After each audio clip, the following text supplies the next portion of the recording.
আসসালামু আলাইকুম। Video thumbnail দেখে বুঝতে পারছেন যে আজকের ভিডিওটি কেমন হবে। আজকে আমি আপনাদের মোট 25টি প্রশ্ন এমসিকিউ শেয়ার করব। এই 25টি থেকে কমপক্ষে 20টি এমসিকিউ 64তম ব্যাচে আসবে। তো কথা না বাড়িয়ে আমরা শুরু করি। 1 নম্বর কোশ্চেনটি হচ্ছে, সাধারণ ট্যাবলেট ক্যাপসুল জাতীয় ওষুধ কত ডিগ্রি সেলসিয়াস তাপমাত্রার নিচে সংরক্ষণ করতে হয়? উত্তর হচ্ছে 30 ডিগ্রি সেলসিয়াস তাপমাত্রার নিচে সংরক্ষণ করতে হয়। মডেল ফার্মেসির অভ্যন্তরীণ তাপমাত্রা সর্বোচ্চ কত ডিগ্রি সেলসিয়াস থাকা প্রয়োজন? 2 নম্বর কোশ্চেন, এর উত্তর হচ্ছে 25 ডিগ্রি সেলসিয়াস তাপমাত্রা। 3 নম্বর হচ্ছে, প্রেসক্রিপশন ছাড়া ফার্মেসি থেকে সরাসরি ফার্মেসি থেকে রোগীর কাছে বিক্রয়যোগ্য ওষুধকে কি বলা হয়? উত্তর হচ্ছে খ নম্বর OTC, over the counter drugs. 4 নম্বর, বাংলাদেশে ওষুধ নিয়ন্ত্রণ মূল্য নিয়ন্ত্রণ লাইসেন্স প্রদানকারী মূল সরকারি কর্তৃপক্ষ কোনটি? উত্তর হচ্ছে খ নম্বর ওষুধ প্রশাসন অধিদপ্তর মানে ডিজিডিএ। 5 নম্বর, একজন ফার্মাসিস্টের প্রতি মাসে অন্তত কতবার ফার্মেসির মেয়াদ উত্তীর্ণ ও ক্ষতিগ্রস্ত ওষুধ পরীক্ষা করা উচিত? উত্তর ক নম্বর 1 বার। ফার্মেসিতে ওষুধ সাজানোর ক্ষেত্রে ফিফো পদ্ধতির পূর্ণরূপ কি? উত্তর হচ্ছে ক নম্বর first expired first out.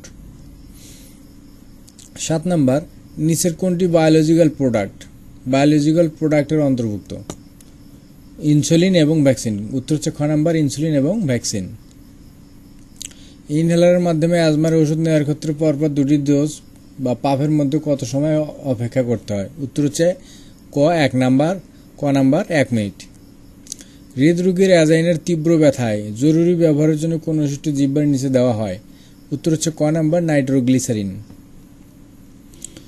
Suppository পায়ুপথে ব্যবহারের পর অন্তত কত সময় পায়খানা যাওয়া থেকে বিরত থাকতে হয়? উত্তর হচ্ছে খ নম্বর 1 ঘন্টা। কানের বা নাকের ড্রপস প্রয়োগের পর অন্তত কত মিনিট মাথাটি হেলিয়ে রাখা উচিত? উত্তর হচ্ছে খ 2 মিনিট। 12 নম্বর, খালি পেটে অতিরিক্ত ব্যথানাশক খেলে শরীরের কোন অঙ্গে আলসার হতে পারে? উত্তর হচ্ছে খ পাকস্থলী। বাচ্চাদের মাংসপেশিতে ইন্ট্রামাসকুলার বা আইএম ইনজেকশন দেওয়ার ক্ষেত্রে সর্বোচ্চ কত মিলি প্রয়োগ করা নিরাপদ? উত্তর হচ্ছে ক 1 থেকে 2 মিলি। 14 নম্বর, মানবদেহের গঠন ও কার্যকারিতার মূল একক কোনটি?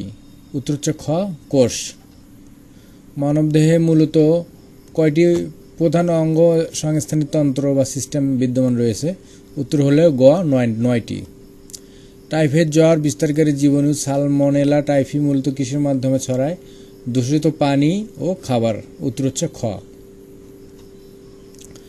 ম্যালেরিয়া রোগ মানবদেহে সংক্রমিত হয় কিসের মাধ্যমে? উত্তর হচ্ছে খ অ্যানোফিলিস মশা। আমাশয় ও ম্যালেরিয়ার মূল রোগ সৃষ্টিকারী জীবাণু কোনটি? প্রোটোজোয়া। উত্তর হচ্ছে গ প্রোটোজোয়া। মানবদেহের রক্তের শ্বেত রক্তকণিকার প্রধান কাজ কোনটি? উত্তর হচ্ছে খ রোগ প্রতিরোধ গড়ে তোলা। খাবারে আয়োডিনের অভাবে মানবদেহে কোন রোগ দেখা দেয়? উত্তর হচ্ছে খ গলগণ্ড রোগ। শিশুদের হাড় দুর্বল হওয়া রিকেটস রোগ প্রতিরোধে কোন খনিজ উপাদান কোন খনিজ ও ভিটামিন প্রয়োজন?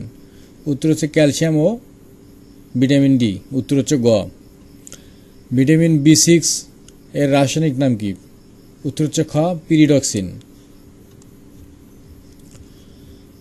ডায়রিয়া ও পাতলা পায়খানা হলে শরীরে কিসের দ্রুত ঘাটতি পূরণ করতে ওআরএস বা ওরসালাইন দেওয়া হয়? উত্তর হচ্ছে খ পানি ও ইলেকট্রোলাইট। অস্ত্রোপচারের সেলাইয়ে ব্যবহৃত সাধারণ প্লেন ক্যাটগাট সূচার কতদিন শরীরে মিলে যায়? উত্তর হচ্ছে ক 3 থেকে 5 দিন। 25 নম্বর, রোগী তার স্বজনকে ওষুধের সঠিক প্রয়োগ বিরূপ প্রতিক্রিয়া ও সংরক্ষণ পদ্ধতি বুঝিয়ে দেওয়াকে কি বলে? উত্তর হচ্ছে ক পেশেন্ট কাউন্সিলিং। এই কোর্স ম্যানুয়াল ও মডেল টেস্টে প্রস্তুত করেছে বাংলাদেশ ফার্মেসি কাউন্সিল প্রস্তুতি সেল। আশা করি ভিডিওটি আপনাদের ভালো লাগবে। যদি ভালো লেগে থাকে চ্যানেলটি অবশ্যই সাবস্ক্রাইব করতে ভুলবেন না। আসসালামু আলাইকুম, আজ এ পর্যন্তই।